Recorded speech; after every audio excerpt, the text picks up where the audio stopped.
The North Atlantic, 27 August 1941, 63 degrees 30 minutes N, 18 degrees 10 minutes west, 200 miles south of Iceland. The sea was black glass, and the wind was a blade. Inside U-570, the air had turned to poison. Diesel oil, urine, vomit, and the copper stink of fear.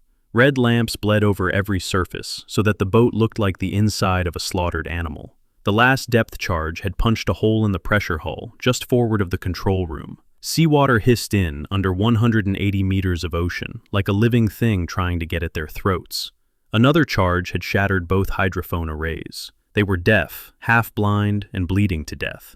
Captain Lieutenant Hans-Joachim Ramlo stood beneath the open hatch to the bridge, cap pushed back, the ribbon of his brand-new Knight's Cross cutting into his neck like a wire garrote.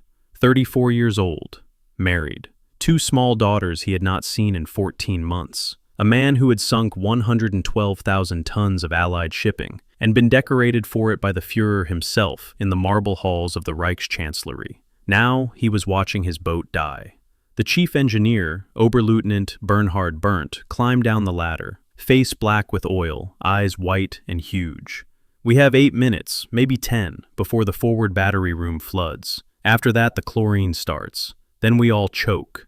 Ramlo's voice was so calm, it frightened the younger men more than shouting ever could. "Surface, blow everything, prepare to abandon." A collective intake of breath. Someone whispered, "Engländer," as though saying the word might summon them. 19-year-old Oberfunkmat Willi Göbel from Dresden was shaking so hard his teeth chattered. He had been told, everyone had been told, what happened to U-boat crews who surrendered. Reichsradio had broadcast the stories for years. Bayonets, eyes pecked out by gulls, men chained to decks while the ship steamed in circles until they drowned. The political officer aboard U-570, a thin-lipped fanatic named Lieutenant Zersi Kurt Bohm, had repeated them with relish only 3 nights ago over ersatz coffee. Willi felt hot tears sliding down his cheeks. He hated himself for crying, but he could not stop. Ramlo saw him, crossed the tilting deck plates in 3 strides, and placed a gloved hand on the boy's shoulder. "Keep your chin up, Willi. Whatever happens now, we happen together. Remember that."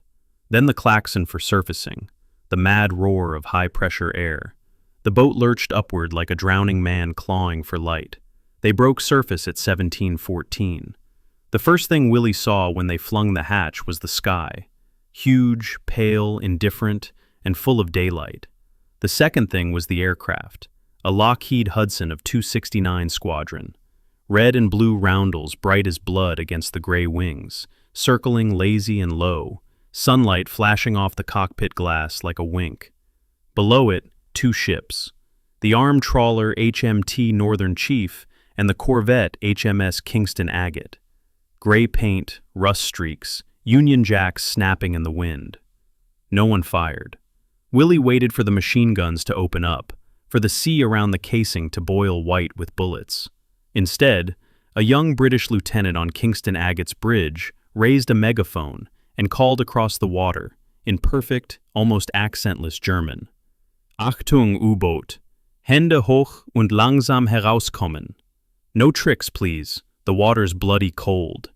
The voice was almost friendly. 43 men climbed out onto the casing, blinking like moles, hands on heads, boots slipping on wet steel. The wind cut through their oil-soaked sweaters as if they were naked. Ramlo was last. He paused at the hatch, looked back once into the red-lit guts of his boat, then stepped onto the conning tower and raised his own hands. A motor launch came alongside. British sailors in duffel coats and steel helmets, rifles slung, not pointed. One of them, a leading seaman with a broken nose and a Newcastle accent, actually reached up to help steady the Germans as they climbed down the scrambling nets. Willi's legs gave way halfway. The sailor caught him around the waist. "Easy, son. We've got you."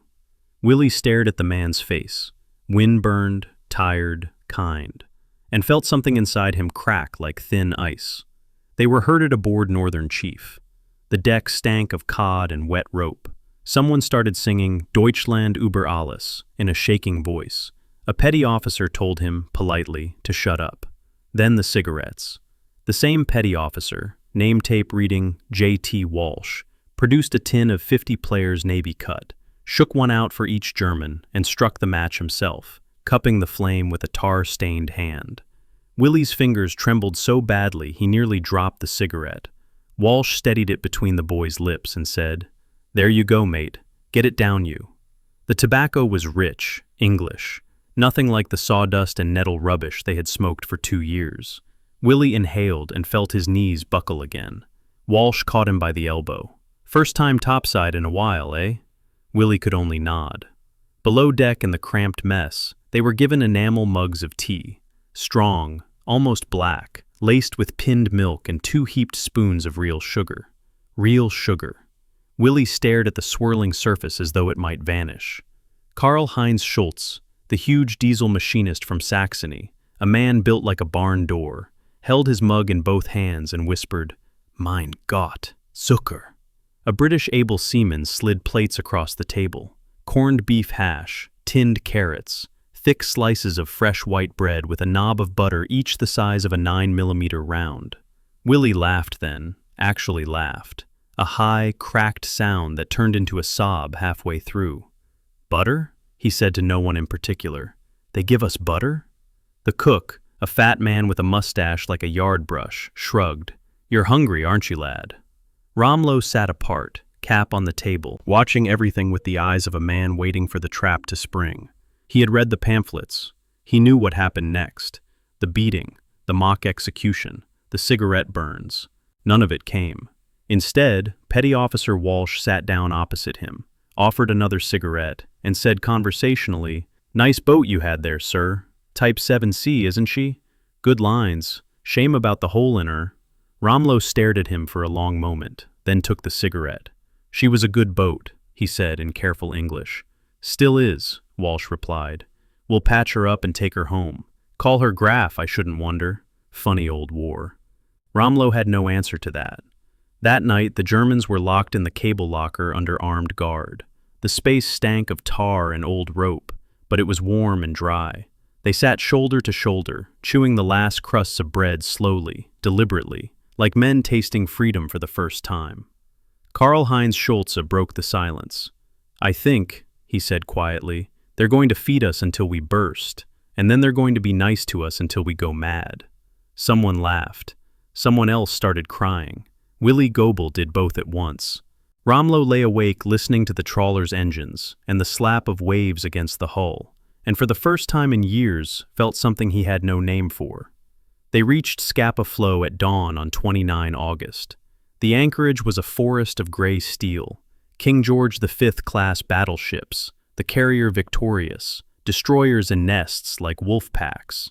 To men who had spent 2 years trying to put torpedoes into those hulls, the sight was obscene in its power.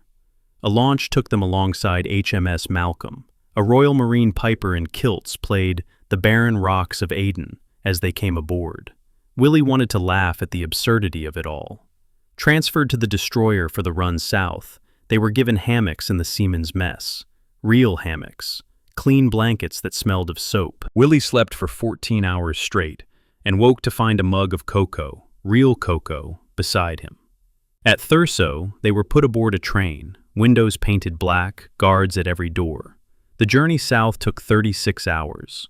At every stop, curious Scottish children pressed faces to the slats. At Inverness, a little girl in a green coat held up a paper bag. A guard inspected it, then passed it through the window. 6 Bramley apples, still wet with morning dew. Willi bit into his and cried openly, juice running down his chin like forgiveness. Ramlo watched the highlands slide past, purple hills, silver rivers, stone cottages with peat smoke curling from chimneys, and felt the first real crack in the wall he had built around his heart. They arrived at Grisdale Hall on 31st August, 1941. The house had once belonged to a shipping magnate. Now it was number 1 POW camp, officers, ringed by double barbed wire, watchtowers, and absurdly, banks of pink rhododendrons in full bloom. The commandant, Colonel Edward Vickers, DSO, MC, greeted them personally on the gravel drive. He was tall, thin, 50-ish, with a monocle and fluent, slightly archaic German learned at Heidelberg before the last war. "Willkommen, meine Herren," he said, clicking heels.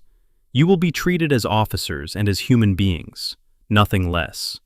The Geneva Convention is not a suggestion here, it is a creed." That evening, they filed into what had been the ballroom of an English lord.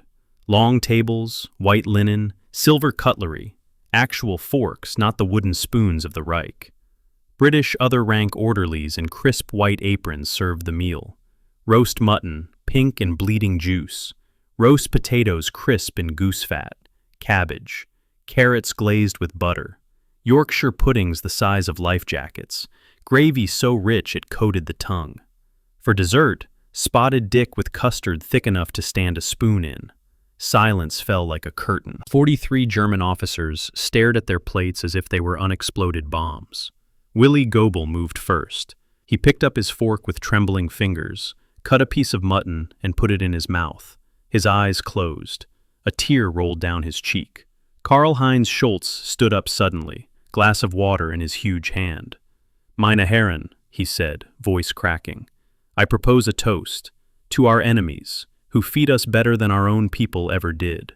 Some laughed, some wept openly. A few raised their glasses with shaking hands. Ramlo did not move. He stared at the pink meat on his plate and remembered his wife's last letter, smuggled out through Spain. "The children are hungry again, Hansi. Little Ketha asks why the Führer cannot send us bread instead of victories." He ate slowly, mechanically. The mutton tasted like guilt. Later, in the dormitory that had once been the servants' quarters, the men talked in whispers. Willi Göbel said what no one had dared say aloud on the boat. "Everything they told us was lies. Everything." Lieutenant Boma, the political officer, hissed from his bunk. "Careful, Göbel. That is defeatism. When we are exchanged." But even Boma was spooning custard into his mouth as he spoke, and no one paid him any attention. Ramlo lay awake listening to the wind in the lake pines and the soft breathing of sleeping men who had not had full bellies in years. He thought of the Knight's Cross in his locker, of the Führer's voice crackling over the radio, of the Atlantic graves he had helped fill. All of it suddenly felt very far away. The next morning the camp barber, a cheerful Cockney private named Alfie Higgins, set up shop in the old stable yard. Real shaving soap, real razors, hot towels. One by one the Germans emerged looking almost human again. Willi caught his reflection in a polished copper pan and did not recognize the boy staring back. The skeletal cheeks were already filling out. His eyes looked alive. Karl-Heinz Schulze discovered the football pitch behind the house. Smooth green turf, proper goalposts.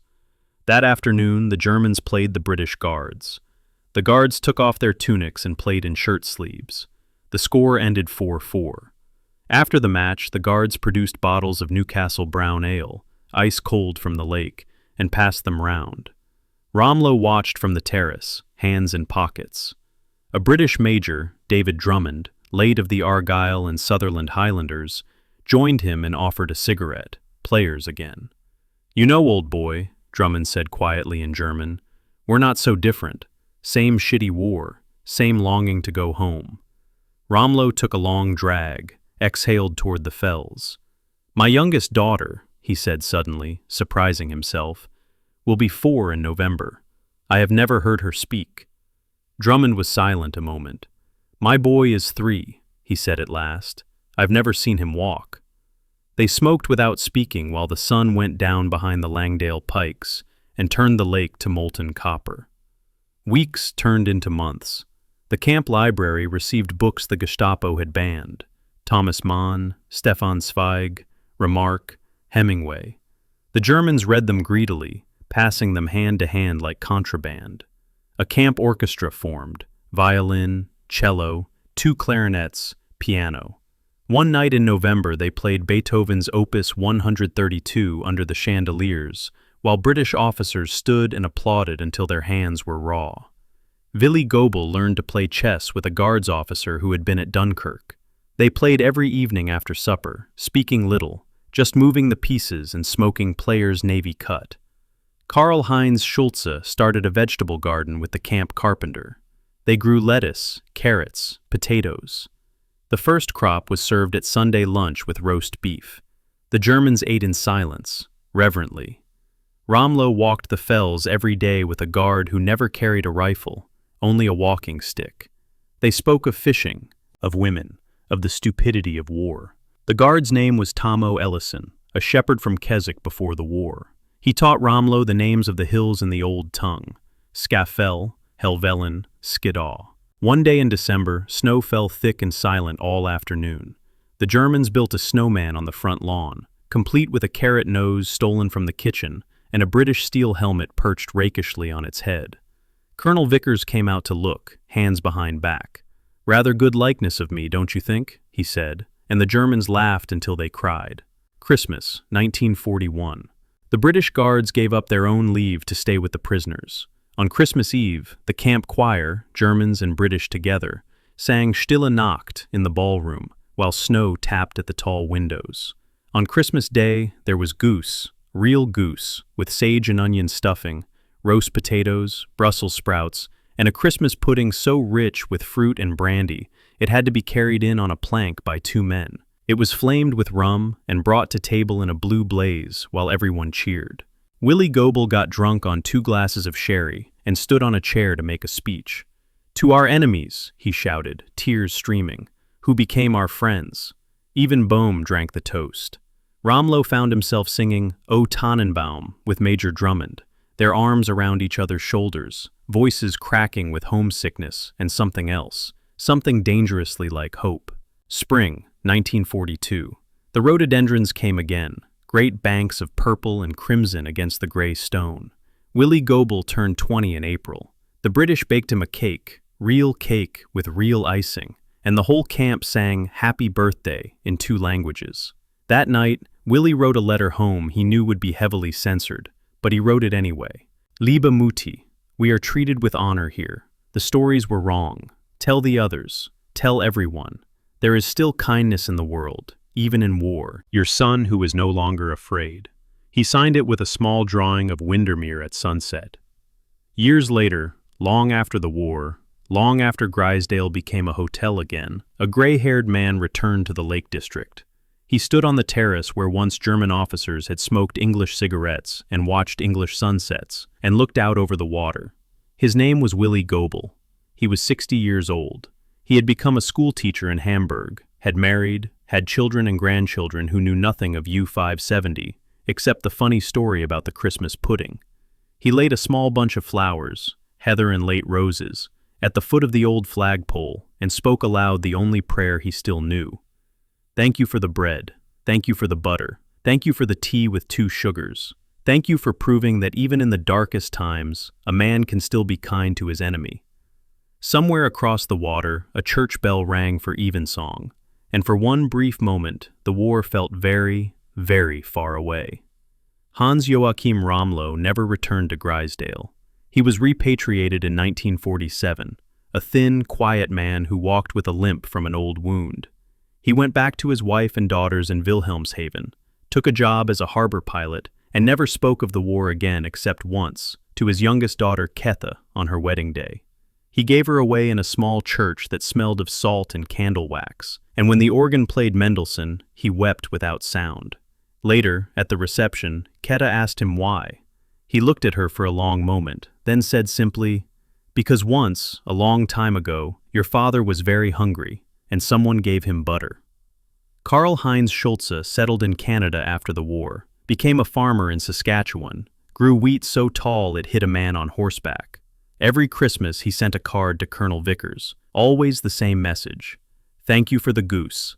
Thank you for the snowman. Thank you for teaching me that enemies can share a beer and still be men." Vickers kept every card in a cigar box until he died in 1978. The boat herself, HMS Graf, served with distinction in the Royal Navy until 1944, then was scrapped in 1947. A few of her fittings ended up in a pub in Oban, where old submariners still drink to her memory. But the real memorial is quieter. It lives in the memories of 43 men who once climbed out of a dying U-boat expecting death and found, instead, humanity. It lives every time someone reads this story and feels something shift inside their chest.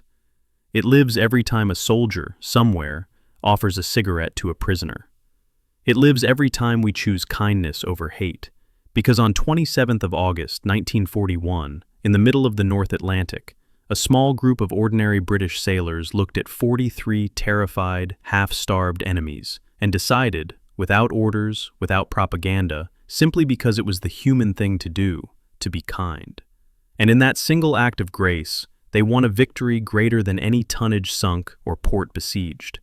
They proved that even in the darkest times, a man can still be kind to his enemy. And that, in the end, is the only victory that matters.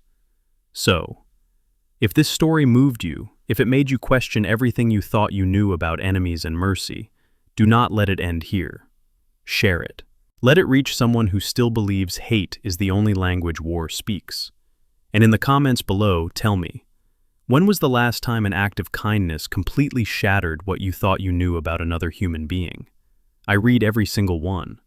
Because somewhere out there, a 19-year-old boy is still climbing out of a broken submarine, hands on his head, waiting for the bullets that never come. And someone needs to be there to hand him a cigarette and say, "Easy, son, we've got you."